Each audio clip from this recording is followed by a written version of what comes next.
Imagina esto. Estás criando a tu hija. Tu pueblo vive en paz. Los dioses parecen protegerlo todo. Y sin embargo, en algún lugar del mar, hombres vestidos de hierro ya han decidido tu destino. Esta es la historia de un guerrero que salvó a su hija, pero perdió todo lo demás.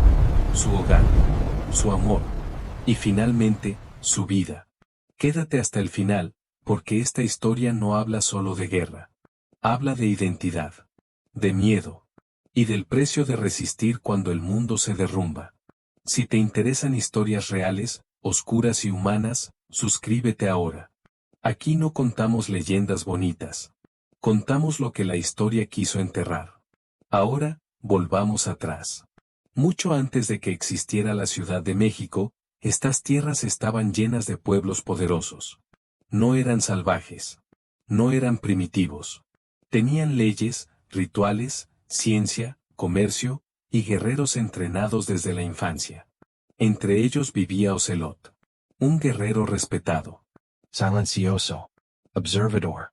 Rápido como el animal cuyo nombre llevaba. Ocelot no buscaba gloria. No soñaba con conquistas.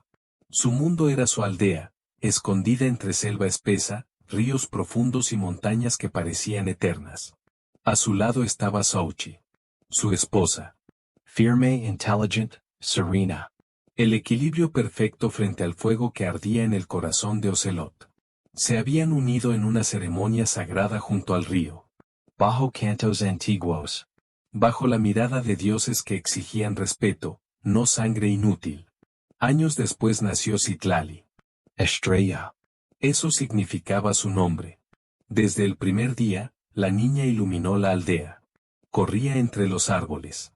Aprendía los cantos. Escuchaba las historias de héroes que defendieron la tierra con uñas y dientes. Pero incluso en esos días de calma, algo estaba mal. Llegaban rumores. Hombres blancos. Barbas espesas. Piel cubierta de metal. Animales gigantes que no eran venados ni jaguares. Decían que venían del mar. Que sus armas rugían como el trueno. Que un solo sonido bastaba para arrancar la vida. Algunos jefes tribales lo llamaban exageración. Otros, advertencia. En el consejo, los ancianos debatían. Quedarse. O huir. Ocelot no habló de inmediato. Pero su pecho latía con fuerza. Porque él lo sentía. Cuando los dioses callan, es porque algo terrible se acerca. Y muy pronto, esa amenaza tendría un rostro. Pero dime algo. ¿Qué harías tú, si salvar a tu hija significara condenar a tu pueblo? Porque eso fue exactamente lo que ocurrió. Mientras la aldea seguía con su rutina diaria, mientras los niños reían y los ancianos rezaban, la amenaza ya estaba caminando entre los árboles. Lejos de allí, en otra orilla del mundo, un hombre se preparaba para cruzar el océano. Se llamaba Jorge de la Cruz. No era noble. No era capitán. No era un héroe. Era un soldado pobre. Hambre en los huesos. Deudas en la sangre. Su padre había muerto por la fiebre. Su madre apenas respiraba. Y el oro era la única medicina que no podían pagar. Cuando escuchó hablar de tierras nuevas, de ciudades llenas de riquezas, de pueblos que no conocían el acero ni la pólvora, no pensó en dioses. No pensó en justicia. Pensó en sobrevivir. Con una promesa en los labios y culpa en el pecho, Jorge subió a una nave que no solo cruzaría el mar, sino que cambiaría el destino de miles de vidas. Ahora vuelve a la selva. La tribu de Ocelot seguía cultivando, pescando, celebrando rituales. Pero él no dormía bien. Cada sonido en la noche lo hacía abrir los ojos. Cada silencio le pesaba como una advertencia. Xochitl lo notaba. Ella también sentía el cambio en el aire. Citlali, en cambio, no conocía el miedo. Para ella, el mundo era un lugar por descubrir. Tenía un compañero inseparable. Un cachorro de jaguar que había encontrado herido semanas atrás. Desde entonces, nunca se separaron. Una tarde, sin avisar, Citlali se internó más allá de los senderos conocidos. El suelo estaba húmedo. La tierra resbalosa. Un paso en falso. Un grito corto. Y luego, silencio. La niña rodó por una ladera y golpeó su cabeza. Quedó inmóvil. El jaguar olfateó su rostro.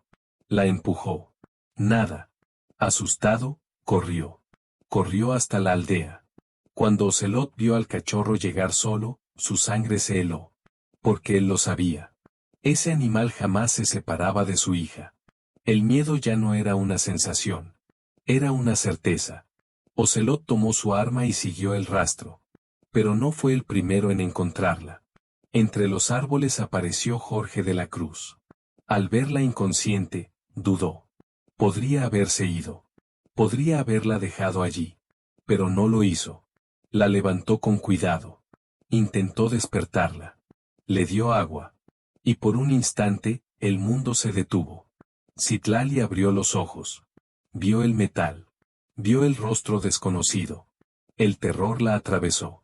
Se soltó. Corrió. Sin rumbo. Sin pensar. Directo hacia el peor destino posible. Porque no estaba sola. Otros soldados españoles habían seguido a Jorge. Hombres cansados. Armados. Hambrientos de Baden. La rodearon. Cuando Jorge intentó intervenir, ya era tarde. Las manos la sujetaron. Las voces gritaban órdenes que ella no entendía. Citlali fue tomada prisionera. Y en ese momento, la guerra dejó de ser un rumor. Se convirtió en realidad. Ahora escucha esto con atención. Porque aquí es donde todo se rompe. Cuando Ocelot encontró las huellas, ya no había duda. No eran animales. No eran espíritus. Eran botas. Metal contra tierra blanda. Extraños caminando donde nunca debieron estar. No gritó.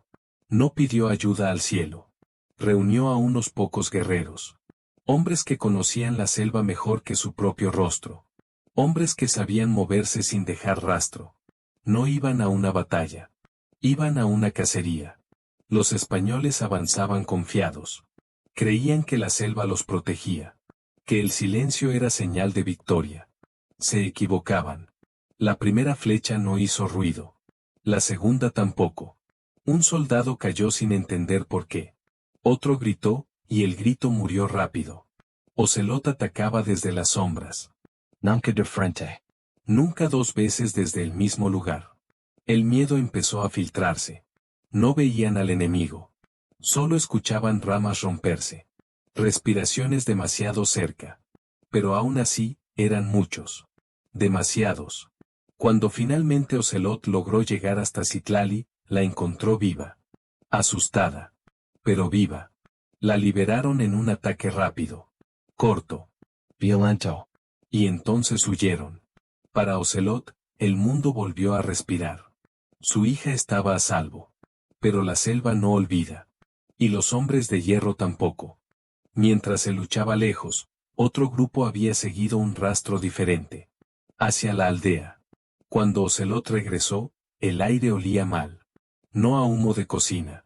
No a flores. A ceniza. Las chozas ardían. Los cantos habían desaparecido. Solo quedaban gritos, y luego nada. Buscó a Souchi.